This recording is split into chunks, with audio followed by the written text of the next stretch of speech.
Hi, Dad.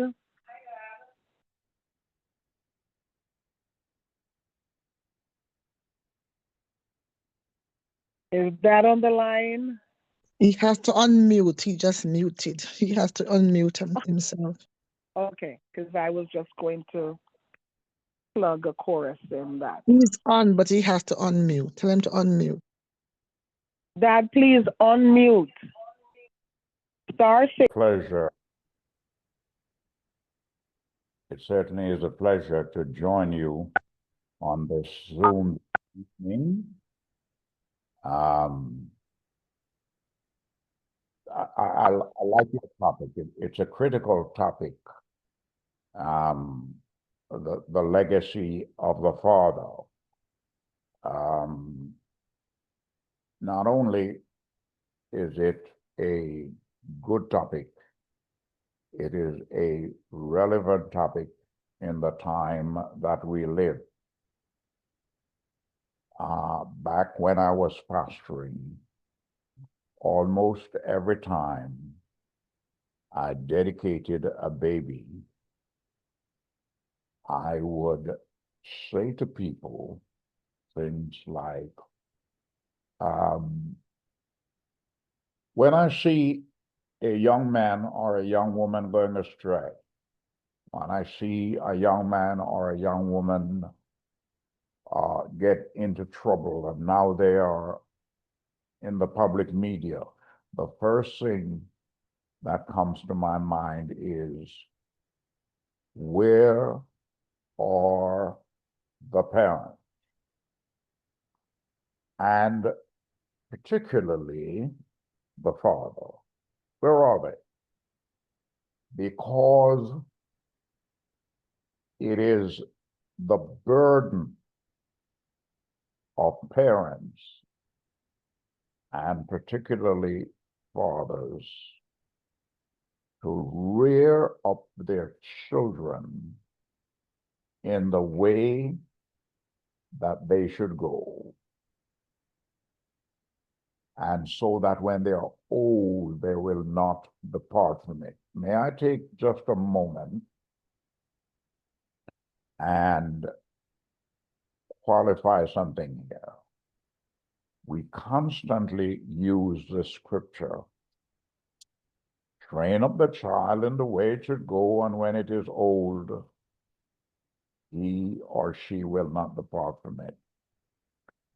A better rendition of it is, train up the child in the way that he or she should go, and when he or she is old enough, not old as meaning that you're 45, 50, or 60, old enough. The concept there is what we call in the social sciences socialization.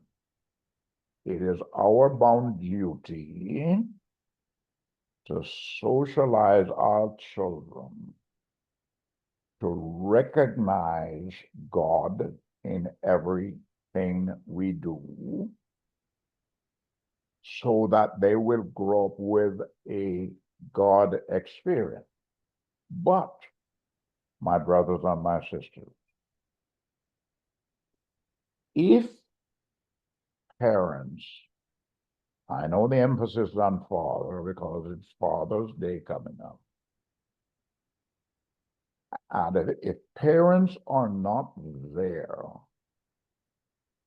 to, you say, grow up your child, I say socialize your child, it is a very unfortunate thing.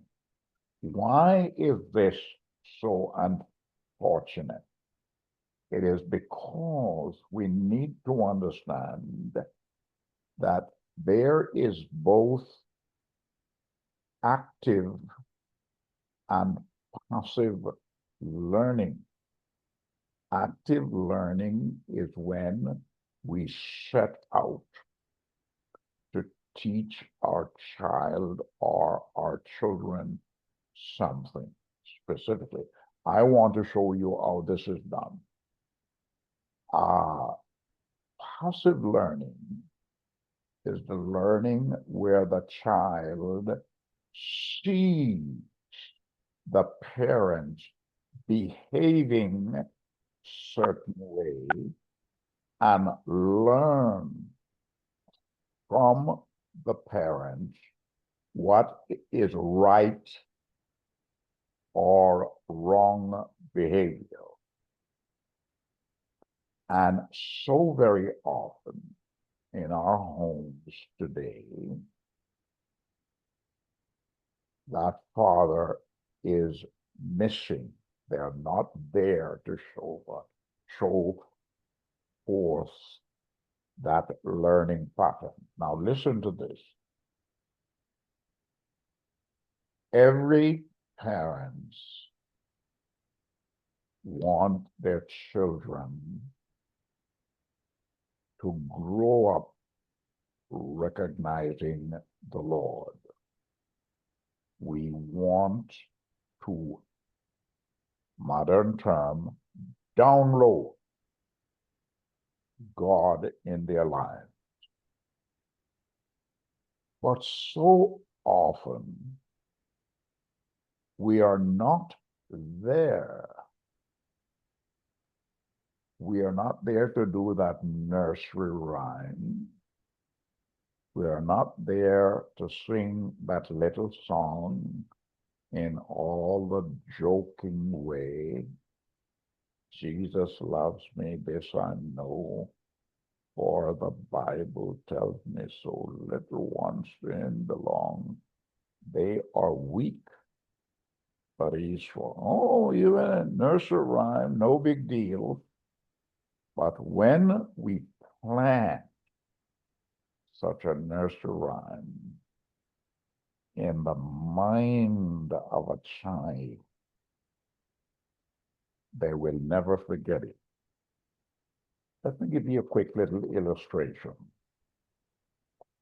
Or just about all of you on this meeting are computer savvy enough to understand this. Very often, I have a manuscript in my computer, and it is lost.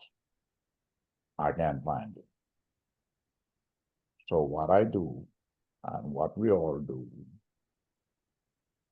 we look for a main phrase in the manuscript that the computer will pick up, and we put it in search. And invariably, a manuscript that was lost in the computer comes up. Now, hear this. You could put in stuff in search all you want. If it were not in the computer, you cannot bring it up. You can only bring it up because this file is somewhere in the computer. Where am I going with this? If we did not download in our children certain values, certain principles, when they need it, This is only tendency.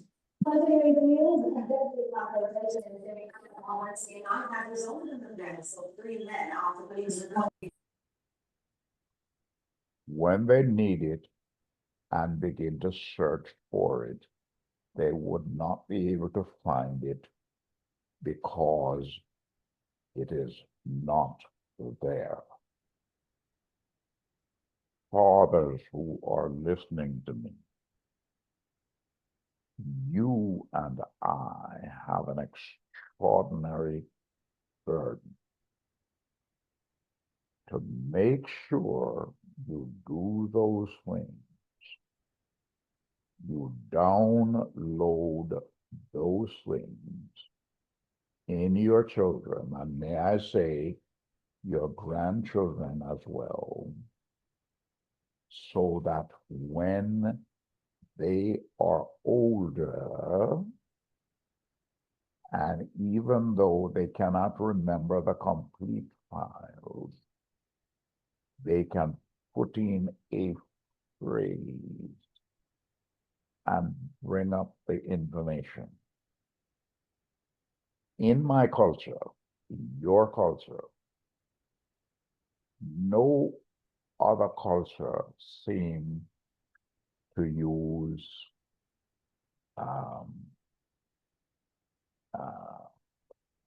you know, we're always using little phrases, little parables.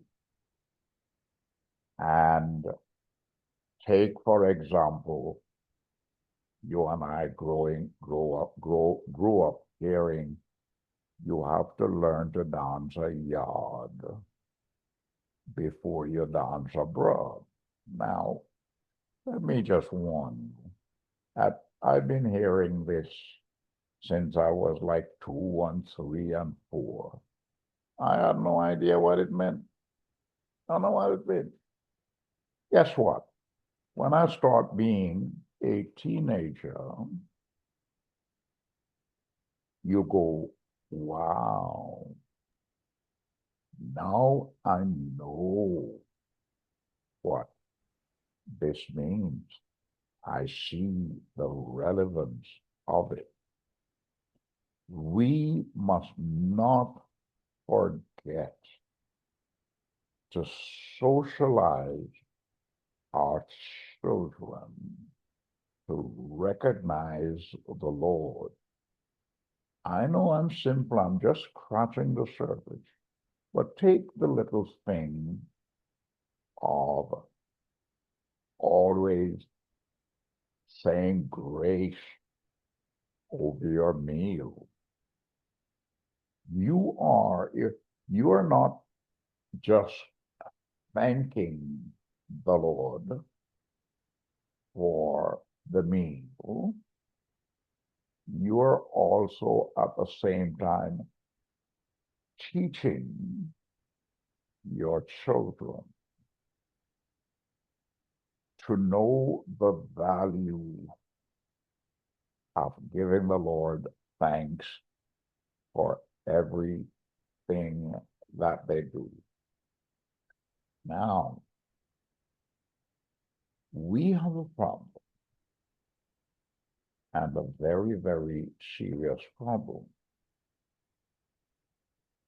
From a church history point of view, and to this I can speak very boldly. Everyone listening to me here knows that one of the most religious countries in the world of the 9th, 10th, 11th century, when the King James was printed, 12th, 13th, 14th, 15th century, Britain was evangelizing the world. If you went back to Britain today and talk about Jesus, hardly anybody knows what you're talking about. What happened? What happened? Fathers stopped taking their children to church. Fathers stopped being the head of the household. Fathers stopped getting up on Sunday morning and getting dressed and said, church time, everybody, let's go, whether you like it or not. We've stopped it. So what has happened in Britain today, there is a gap. And there is no way of bridging this gap because the bridge is broken away. And somehow us fathers, have to find a way to repair the bridge. I have to tell you, this sounds a little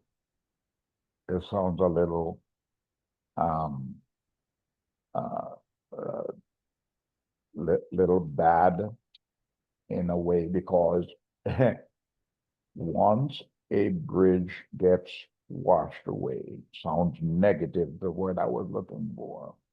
Once a bridge gets washed away, boy, to replace it, it is so very, very difficult.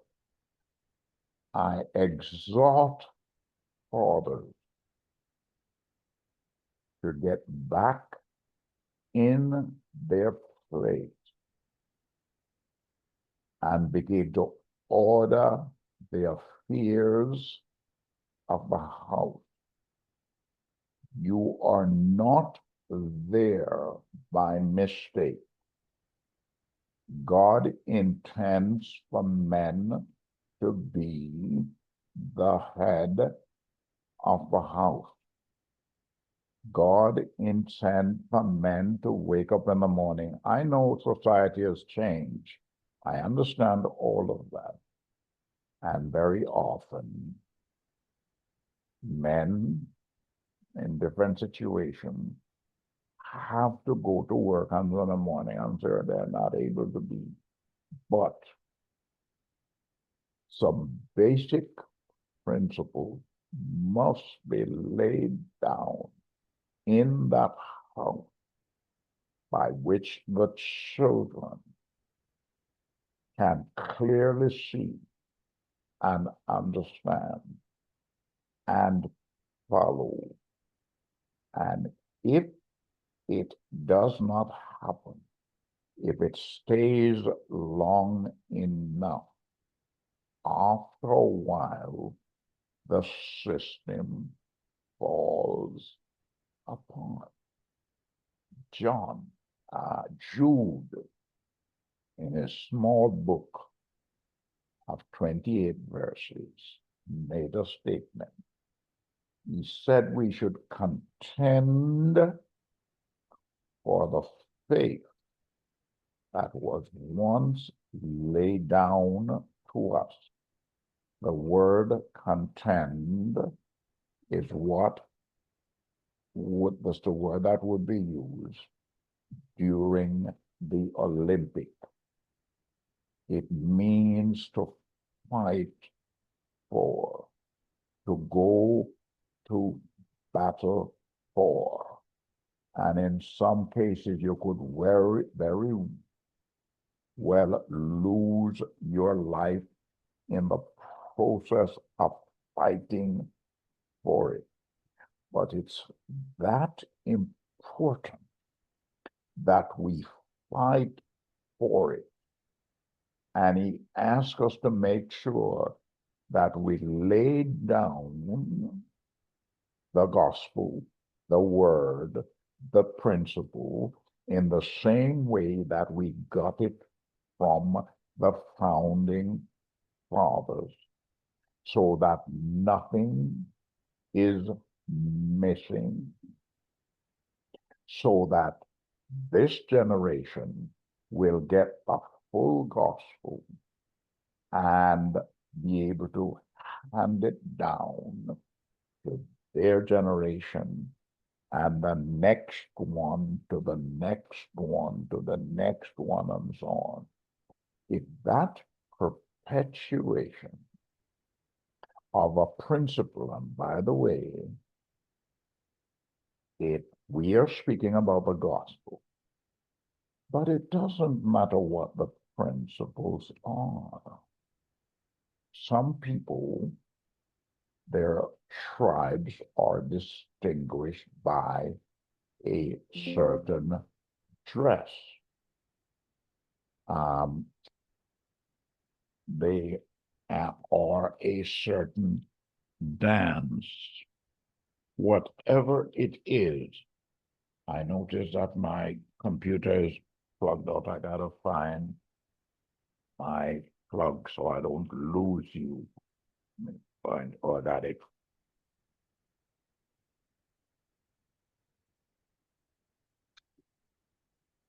Good. It is the duty of that tribe or that people to show their children what is their main sport, what is their main habit, what are the things that distinguishes that tribe or that people from other people around them. Beginning in Exodus 14, 15, 16, and going on 20, one of the mandates that was given to the Israelites is that when they go into the land of Canaan, out of Egypt, they should make sure that they do not mix with the people of the land. Now, that might sound negative. They should not intermarry. They need to maintain purity. They are God's people. They were called into being for an express purpose. And that purpose must be maintained, or we will defeat our own purpose. Men out there that are listening to me, whatever you do as we move into Father's Day, remember that it is a divine mandate that you and I lay down certain principles so that our children will see us doing it, see us living it out. I want you to be careful. I want you to take this seriously. It is not a matter of telling our children to do something. It's a matter of doing it for them so they see it and learn it both actively and passively, so that the gospel as we know it, the divine principles as we know it, can be perpetuated so that we never lose anything from this eternal gospel that you and I come to know. Because if we do, it will be like losing the manuscript in the computer and is not able to find a phrase that you can pick up on to bring the manuscript back. In that case, the manuscript is actually in the computer, but you can't bring it out. It is a divine mandate that we seek to download this gospel as we come to know it to the next generation. And if I may broaden that out a little bit, it is true, and I don't want you to lose the specificity of the man playing his role in the family. But it is also generally true that we need to bring up our children in the way that they should go at church. And so that when they are old enough, they will not depart from it. What I want to do after this, I suspect that different ones will have questions that they want to raise. Answers, direct answer that you want to get. If you have a question or question and ask me, I will spend some time deliberating and trying to give you an answer to your question. Maybe you are experiencing something that is negative and you would want to address it. I'm going to give you a little time to ask me questions so that I can respond directly to your question. May I have the first one or one?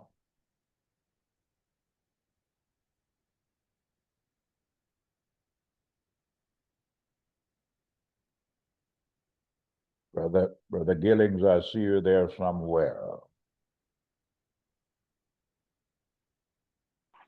Is everyone able to hear me? Yeah, Bishop, good evening. I'm hearing. I'm hearing you quite well too. Don't forget to unmute when you get ready to speak. Of course. I'm listening.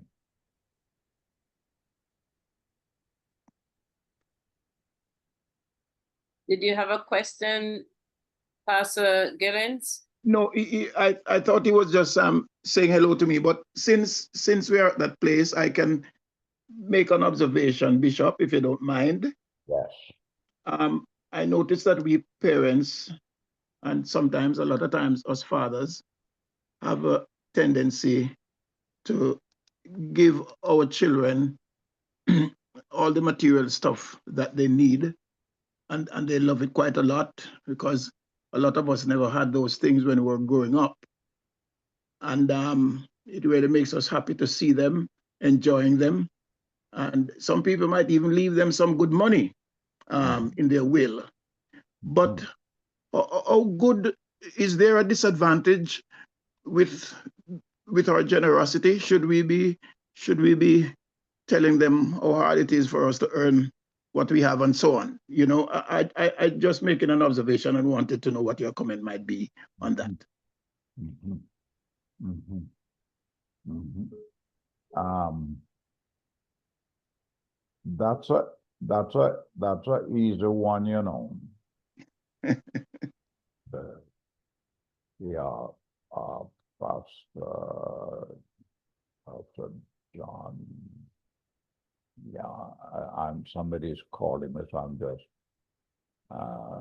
DeSantos. Wow, Pastor John DeSantos. I've not heard from Bishop John DeSantos in a long time.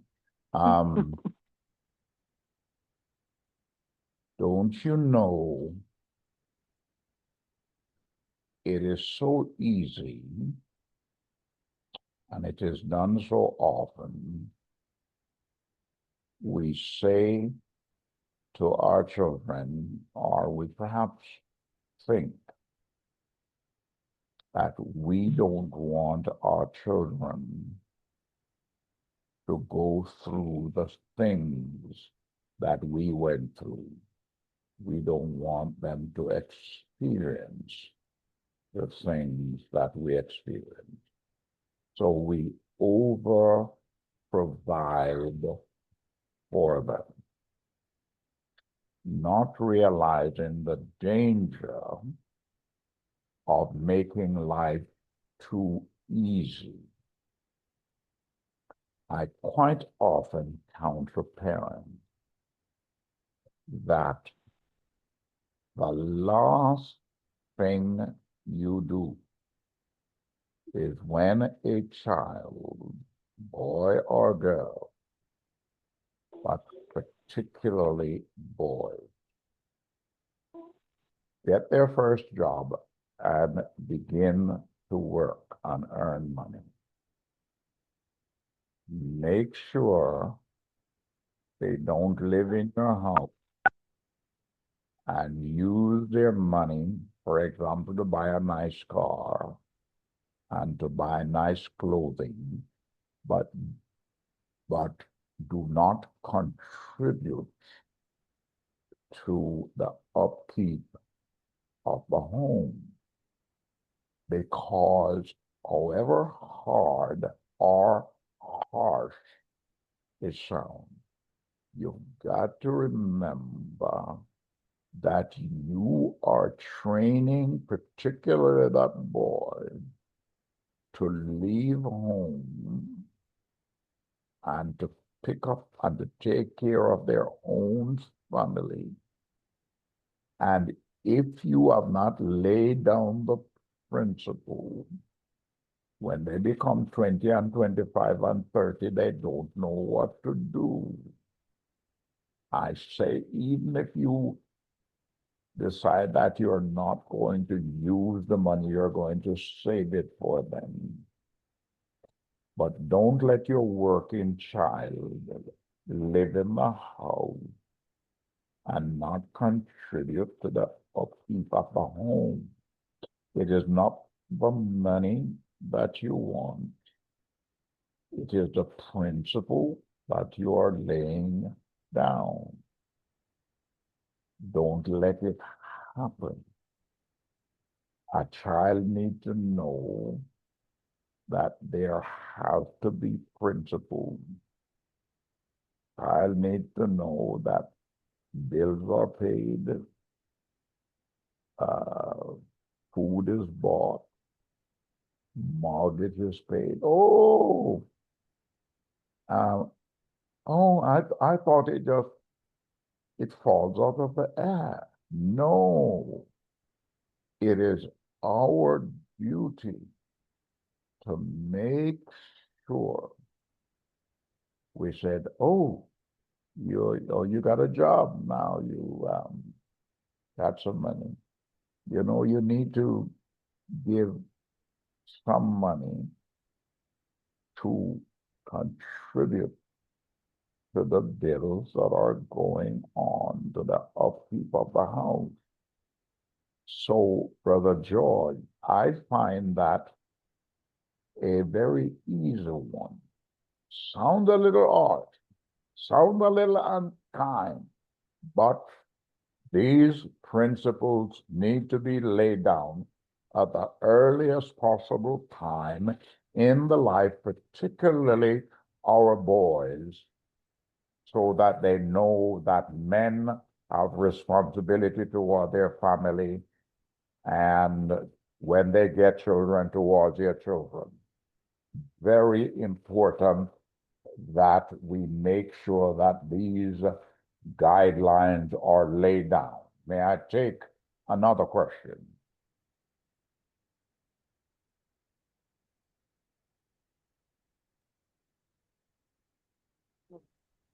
I have more of a comment and an observation. Yeah, it may be a comment. It may be a comment. That's fine. Yes, so as we are focusing on transferring of the baton, and thank you for starting from the grassroots of things and what make things successful and what make things not successful. I can't help but think back and seeing that there are still strides, positive strides in the transferring of baton as it comes from generation to generation. On Monday night and Tuesday night, we have people that were on that they are following that trend, and their children and grandchildren are in ministry and are effective leaders. On Tuesday, we had Dr. O'Neill Walker and his son Antonio, and Dr. O'Neill Walker's father, John, was the founder of the church that he's now pastor, who's now retired from that pastorate, and O'Neill is there and his son. So it's still admirable that it might not be a lot, but there's still few that are that baton is being transferred to, and they're following in the footstep, and there's good mentorship that has happened. And I just think to mention that it's admirable, not as much as we would want, but it is still happening. Thank you, Marilyn. Thank you, Marilyn. The unfortunate thing is, by the time we learn these principles, some of us are late. We, for example, the thing of no parent should go to church on Sunday morning and not give a little piece of money to their child to take up and put in the offering plate. That's where the learning begins. And when the children enjoy joining adult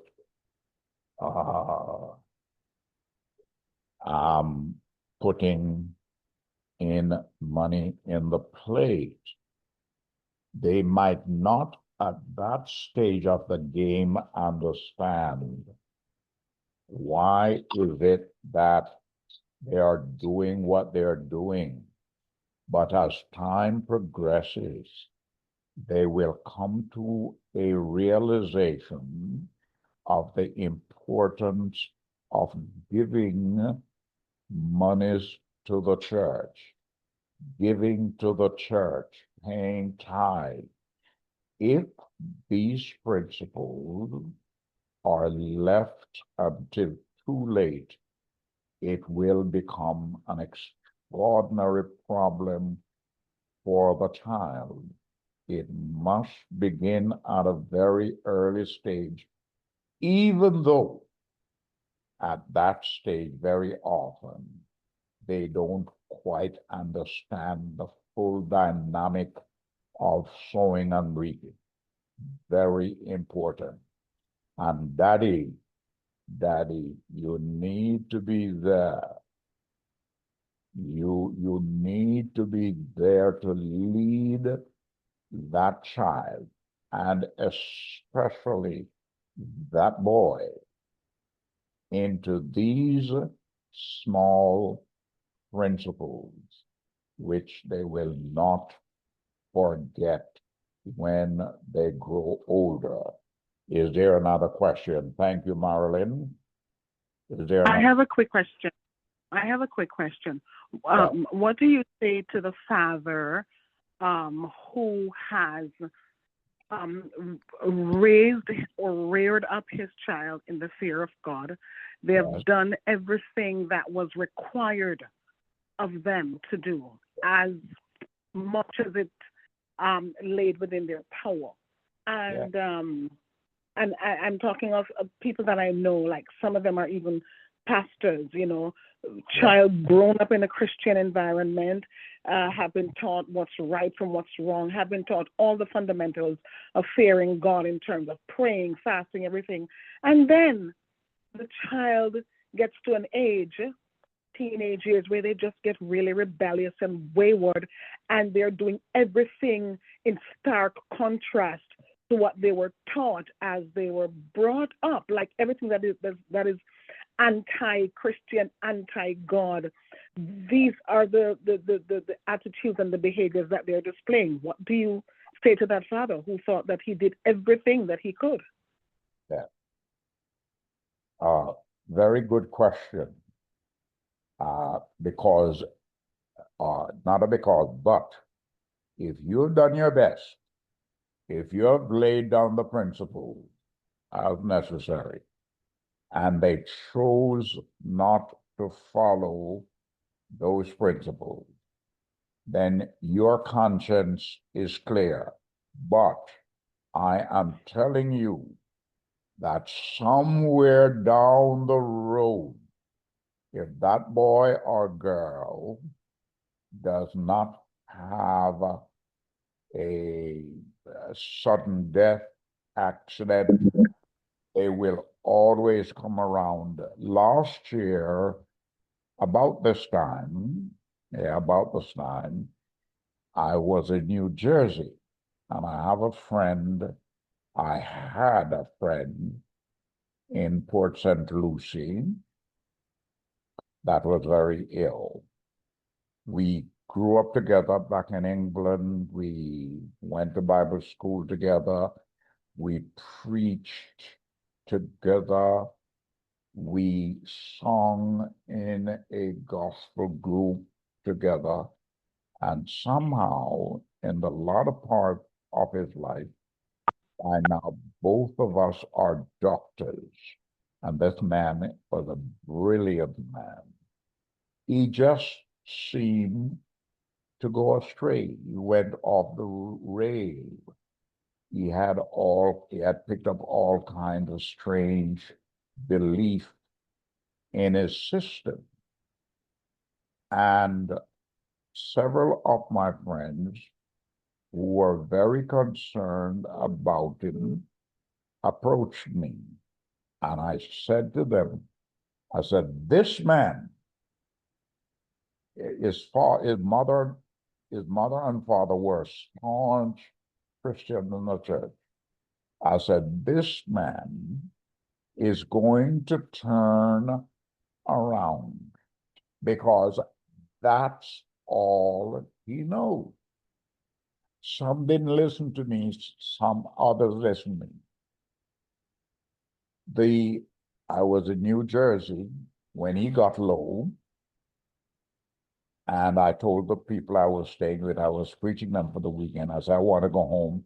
I want to go out and see my friend. By the way, he's another George. And I took off, came home the night, and got up in the morning and took off to go to Port St. Lucie to see him. I thought he was at his home. I didn't know he had taken a bad turn and they rushed him to the hospital.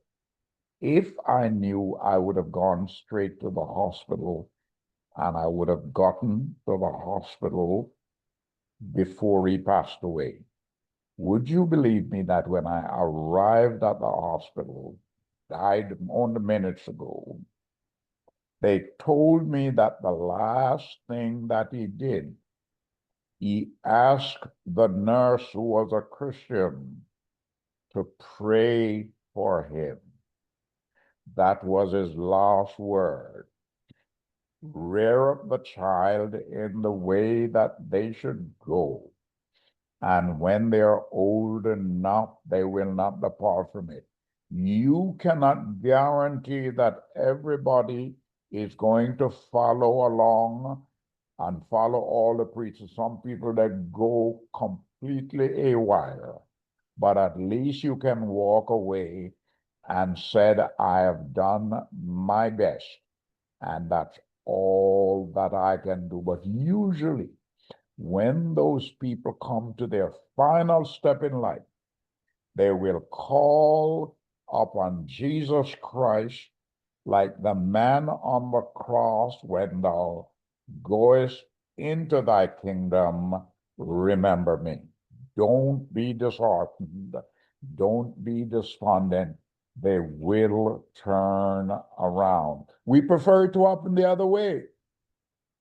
But it doesn't matter how they make it in, as long as they make it in.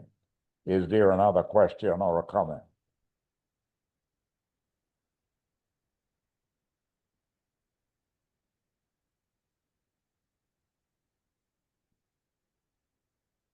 I'm waiting.